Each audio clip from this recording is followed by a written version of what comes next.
Ce matin, je faisais un témoignage. Je partais en Corée.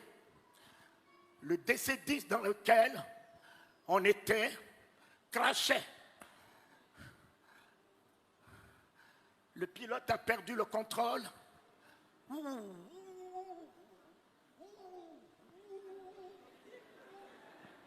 On entend dans l'avion, je vous salue Marie, je vous salue Marie, je vous salue Marie. Des prières partout. Les hôtels, tout le monde par terre. Un petit sommeil m'a pris. Et ce petit sommeil m'a permis de voir un ange debout sous l'avion, tenant l'avion par un seul doigt. Un DC-10 où on était 500, tenant l'avion par un seul doigt. Un autre ange sur l'avion, il a déployé ses ailes, assurant la sécurité de l'avion. Je me réveille et je chante. À toi la gloire, ô ressuscité, à toi la victoire pour l'éternité. À toi la gloire, ô ressuscité. À toi la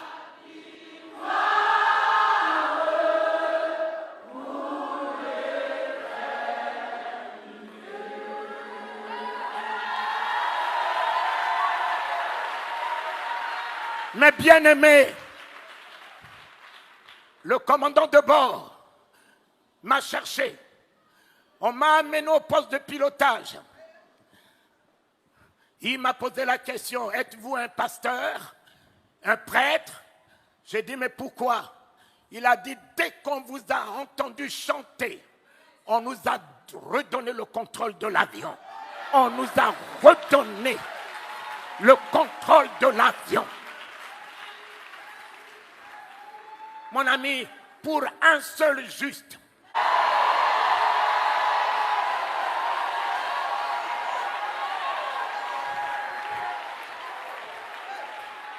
tu es le seul juste dans ta famille. Dieu gardera ta famille à cause de toi. Dieu préservera ton foyer à cause de toi. Dieu préservera tes entreprises à cause de toi. Soit la grâce de ta famille, soit le salut de ta famille, soit la victoire de ta famille, soit la bénédiction de ta famille, soit la bénédiction des nations. Oh Éternel, pour un seul juste, on était 500 dans ce DC-10. Et ils m'ont retenu par peur dans la cabine.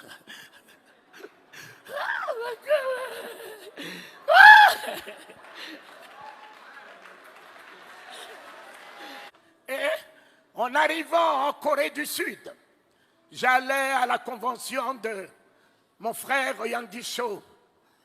J'étais le seul de la francophonie en 84. Et le commandant de bord me signe 3 chèques en blanc. Il me dit, connaissez-vous la valeur d'un avion? C'est vous qui l'avez sauvé.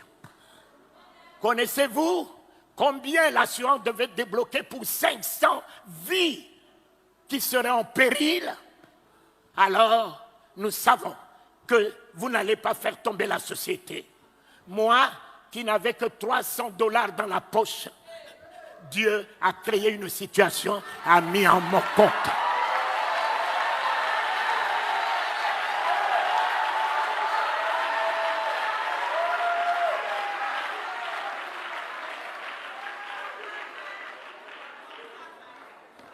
Dieu a créé une situations, il fait concourir toutes choses à notre bien.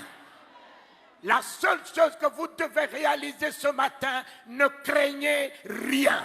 Ne craignez rien. Ne craignez rien. Ils sont tous des riens. Papa, le sida est rien. Le cancer est rien. L'hypertension est rien. Satan est rien. Les ennemis, rien.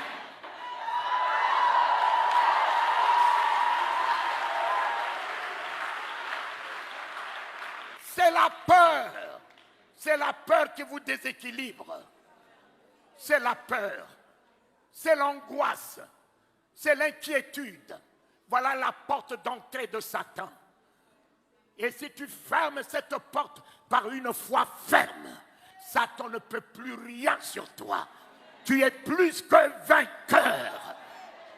Parce que le nom de l'Éternel ne pourra jamais nous permettre d'échouer. Le nom de l'Éternel, c'est l'exploit. Le nom de l'Éternel, c'est la victoire. Le nom de l'Éternel, c'est la guérison. Le nom de l'Éternel, c'est la délivrance. Le nom de l'Éternel, c'est l'élévation. Le nom de l'Éternel, c'est le triomphe. Le nom de l'Éternel, c'est la gloire.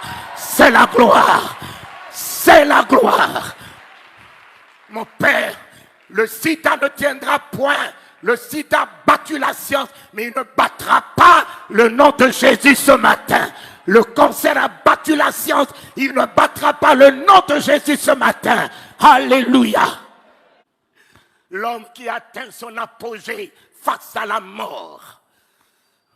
L'homme qui ne peut rien face à la mort. Et je me suis souvenu d'un homme. Un homme. On lui a dit que son ami était malade. Il pouvait même envoyer la guérison puisqu'il était lui-même. La guérison était dans sa bouche. Il a attendu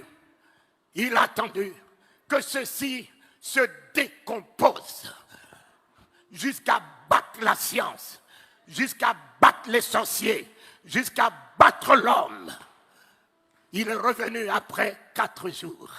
L'Église n'est-elle pas dans le 4e millénaire? Quelle que soit la déconfiture de l'Église, il revient pour son Église.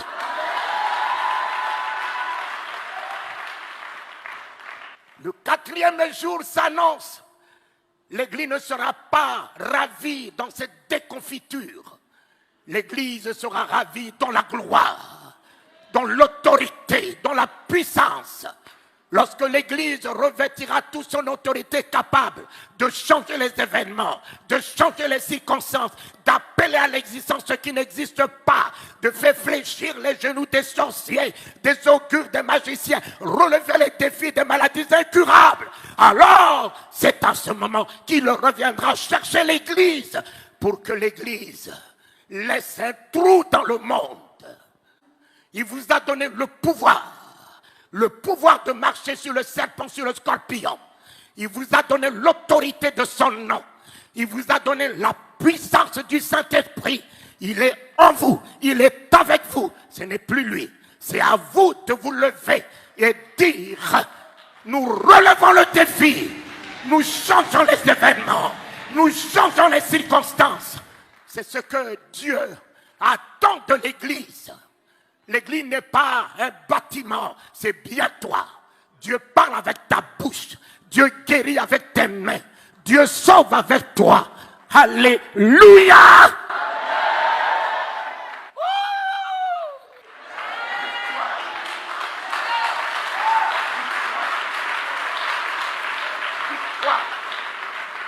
Victoire! Victoire! Un homme est venu au chevet de son ami. Il n'avait que la parole. Marthe, montrez-moi là où vous l'avez mis. Seigneur, ne va pas là-bas, il est pourri. Lazare dort. Lazare dort. Quel langage! Quel langage! Nous étions là. Nous l'avons vu mourir. Quel est le genre de ce prophète? Il n'était pas là. Il vient nous dire que Lazare dort. Il dort où? Mon ami, la foi a un langage. L'Église doit avoir un langage. L'Église ne doit pas parler le langage des événements. L'Église ne doit pas parler le langage des circonstances. L'Église doit être au-dessus des événements, au-dessus des circonstances. Tout va bien.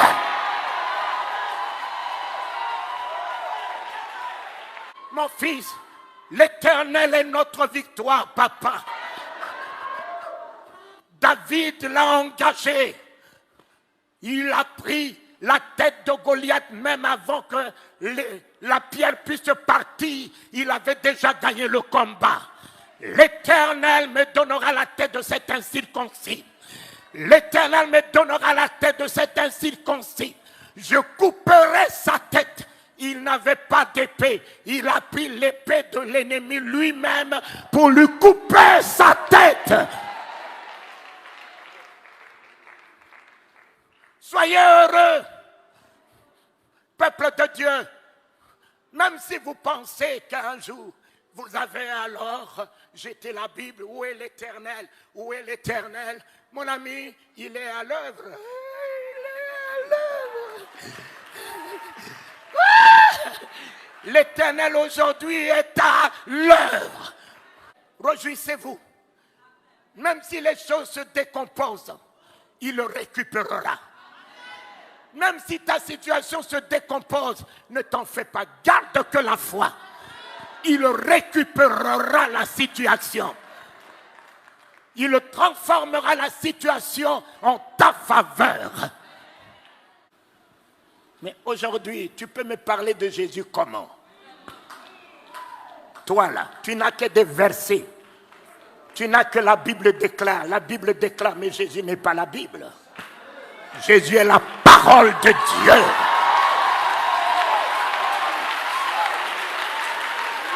Jésus n'est pas la Bible.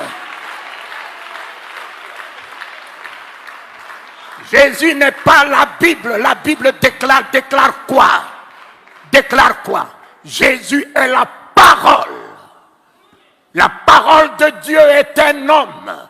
Ce n'est pas un livre que tout le monde utilise, les sorciers utilisent, les maçons utilisent. Mais Jésus n'est pas un parchemin. Il est la parole par laquelle Dieu a créé les cieux et la terre. Faite chair. Elle est venue dans ce monde, un homme. La Bible est pour la tête.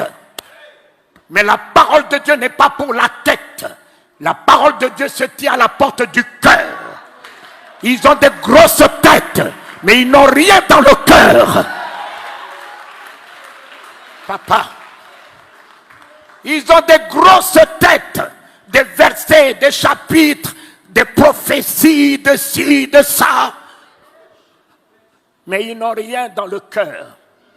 Mon ami, le jour où la parole de Dieu rentre dans ton cœur, tu n'as plus de place pour la haine. Tu n'as plus de place pour la rancœur. Tu n'as plus de place pour la colère. Tu n'as plus de place pour l'hypocrisie. Tu n'as plus de place pour parler du mal de quelqu'un. Tu n'as plus de place pour penser du mal de quelqu'un. La parole de Dieu dans mon cœur est l'amour, est la bonté, est la générosité, est l'humilité, est la grâce, est la compassion. La parole de Dieu dans ma vie, dans mon cœur, est la vie,